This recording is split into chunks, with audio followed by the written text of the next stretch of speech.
Niyata karon diri sa Barangay Jumbo din nakabutang ang Nakamata Gawad Kalinga Green Village. Mao kini ang relocation site sa barangay poblasyon din ang mga nagpuyo nini o mahimong beneficiaries mao tong mga katawhan sa barangay poblasyon nga dito nagpuyo sa danger zone din sa sapa katong mga indigents nga wala gyud mga balay nara nagpuyo dito sa kilid sa sapa. O sa pagkaron mao kini ang gihatag proyekto ni Governor Claudio Bautista na nahimong modelo sa tibuok Davao del Sur. Na kining barangay site bali 2 hectares ang gidakon ug diin mukabat kini mga 130 houses. Kinatibukan complete with facilities, water system ug nakita nato nga nakakaroon diri ang windmill water system. Ug usab kompleto kini na ay gym, learning school ug other nga amenities sama sa cooperatives. Sa pagkakaroon kompleto na ang maong karsada, passable na all-wheeler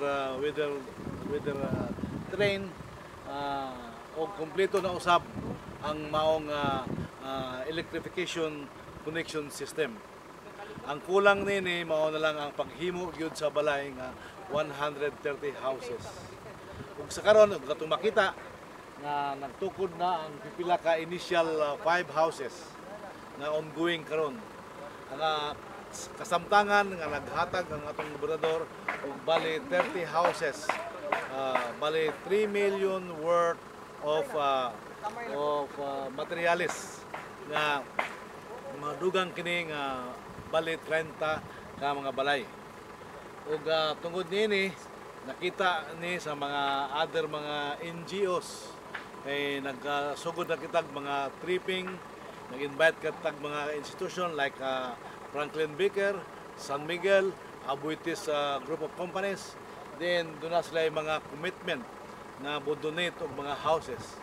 Kining 130 houses na programa sa Davao del Sur, amo kini nakita na kaya kini kay daghang mga stakeholders, mga partners na mo donate sa maong kausa ni Governor Claudio Bautista.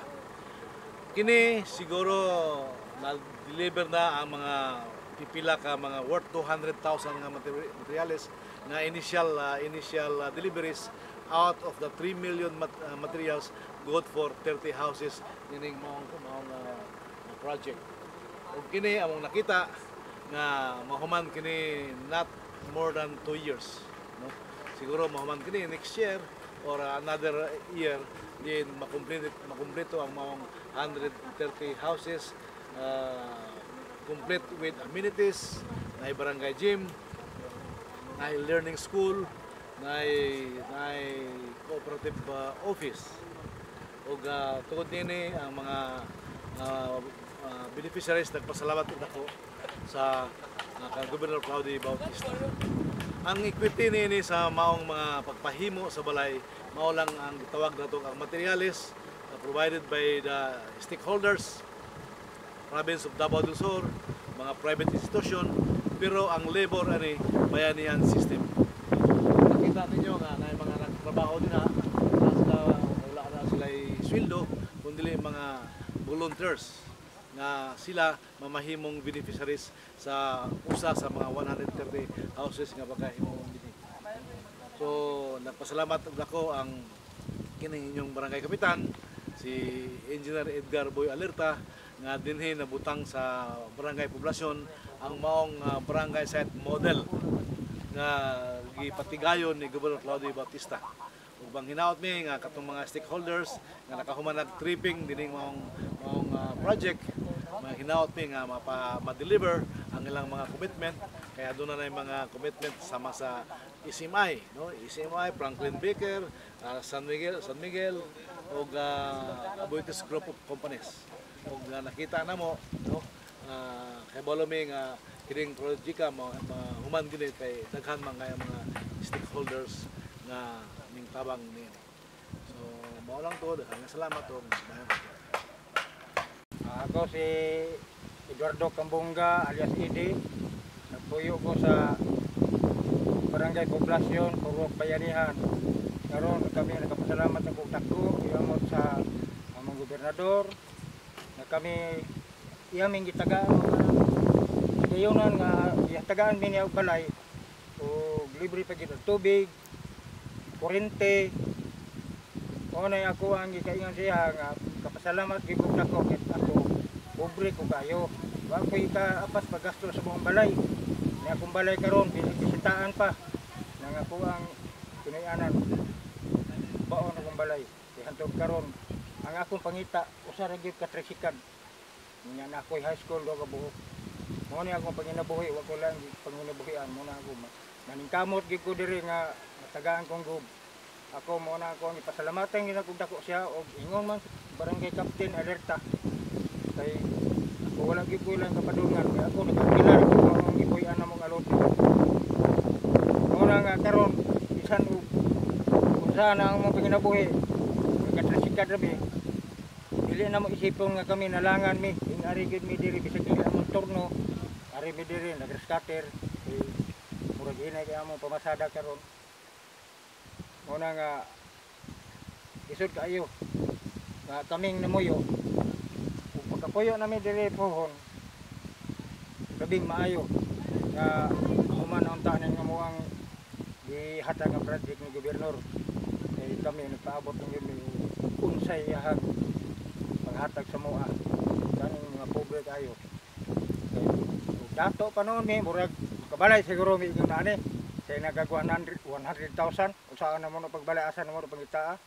May income na mi og 200 pesos igo ras pambalong sa mga bata kaon mo ra mo ang mahimo. Una nga ako gyud sing pasalamatan ingon man si barangay captain bisan tuod wala man siguro si Gob dire. Ako lang gyapon ipaabot siya ang akong pagpasalamat ug ingon man ako mga kaubanan nga beneficiary. O daghang salamat wala na ilain nga akong ikasulti. Ako si Clarita Tanduyan, nagpuyo sa Poblasyon Matanaw. Ug isa po ko ka beneficiary din sa barangay site Jumbo. Ako kay kong pasalamat nito na nakaapil ko din sa akong kapobrehon, sa akong ko kabyuda, yang akong pangita kana lang labada. Ako kay kong pasalamat nito kay nakaapil ko din sa ka beneficiaries sa akong kapobrehon nagpuyo mi sa daplin sa sapa, wala mi yuta. Ang dako kay kong pasalamat nito na naani ni ani kuan